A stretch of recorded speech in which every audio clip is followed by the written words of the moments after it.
The Dalish prisoners escaped safely? We got them away free and clear. Good. I do not know how you have found your dealings with the Dalish. Whatever my frustrations with them, it was a privilege to be able to help our people again. Thank you for allowing me to help. Chance to infuriate Elganon was a reminder of simpler times.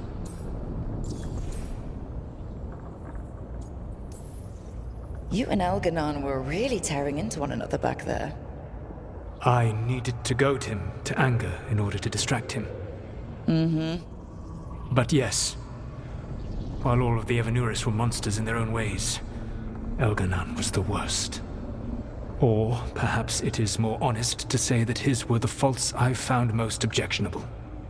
You have met him now, heard his voice hammering at the doors of your mind, and you have met me. Can you see how he and I might frustrate one another?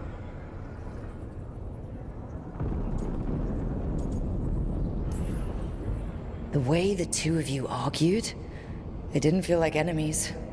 It felt like family. How so?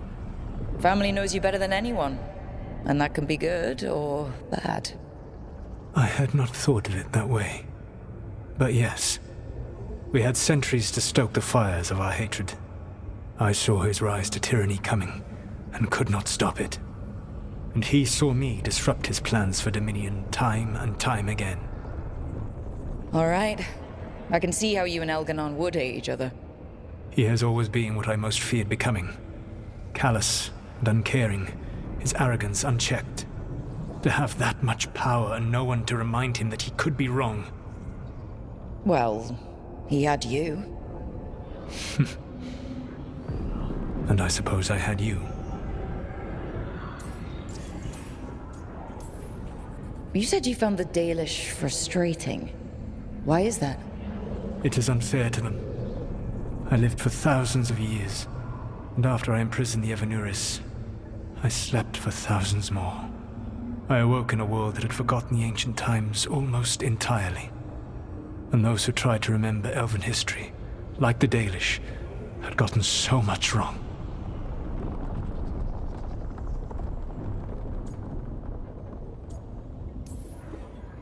I suspect them calling Elganon and Gillenane and all the rest gods didn't go over well with you. Indeed. To see that the history the Dalish worked so hard to preserve was the propaganda of tyrants was vexing. I tried to explain the truth to one clan. When I convinced them that I was truly Fen'Harel, they attacked me. After that, I hid my explanations behind the facade of having witnessed events in the Fade. And every mage knows that what we see in the Fade might not be literally true. Yes. The Dalish had no reason to believe me. I could only watch as they continued to worship Elganon, though we may have seen the last of that tradition, at least.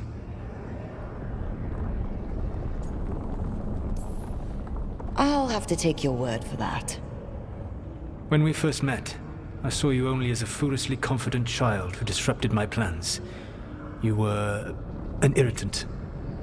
I gave you information to oppose Elganon out of necessity, but I expected you to be nothing more than a tool.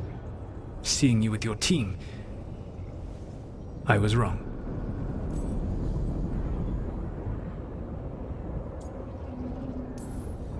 Yeah, you were. A mistake I shall endeavor not to repeat. Your team trusts you, and you listen to them. It is impressive and enviable. It took me centuries to build such a bond during my rebellion, and when I served the Inquisition, I tried to avoid entanglements. Except for Inquisitor Llewellyn. I said that I resolved to do so, not that I succeeded. She is a good woman. Growing close to her was selfish of me. Do you regret it? I live with countless regrets. Some of them I have grown to cherish more than my victories. Thank you for sharing that. So, what comes next? What are the gods going to do? Elganon and Gillenane are preparing the dagger they will use for their ritual to pierce the veil. Elganon's power is tied to light and darkness. He will need to perform a ritual during the next eclipse. That gives us some time to prepare. It is likely to be your last chance to do so. You must be ready for whatever comes, for this world and for the team that trusts you. I know that you will do everything in your power not to fail them.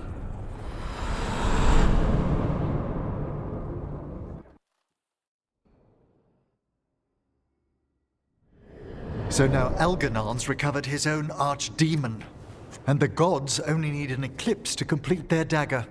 We saved the Dalish, though. That's important. But now Elgernon's immortal, so long as his archdemon lives. And we all know how hard those things are to kill. We killed Razikale, didn't we? After losing hundreds of wardens. And it took a centuries-old trap to do it. We don't have either of those.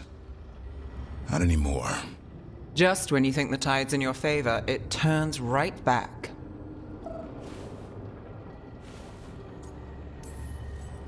The odds on this were never good, but we've already beaten them once. We have a job to finish, and 2 gods to kill. We don't get to wallow and whine because no one else is taking this fight. Nice speech, Rook. But it's hard to complete a contract if you don't know where the target is. We found the gods before, Not without help, we didn't. so we get help again. We've got allies everywhere now.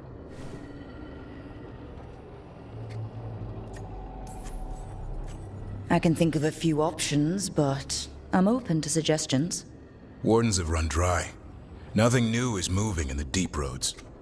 And the Veil Jumpers couldn't find any trace of Elgernon or his archdemon. The crows may have something. The Antam are moving large quantities of supplies out of the city. Weapons, armor, gatlock. And food. About half are remaining provisions. Enough to feed the Antam navy. Given the timing, it seems unlikely to be a coincidence. Wherever those supplies are headed, that's likely where we'll find the gods. Any more details from the crows, Lucanus? They said the Antam have long work ahead. We have time. Also, Biago would like a meeting. At your earliest convenience. From him, that means important, but not yet urgent. Finding the gods is our first priority. Following those supplies is our best chance. Not to complicate things, but the Inquisitor also wants to meet Rook. Right.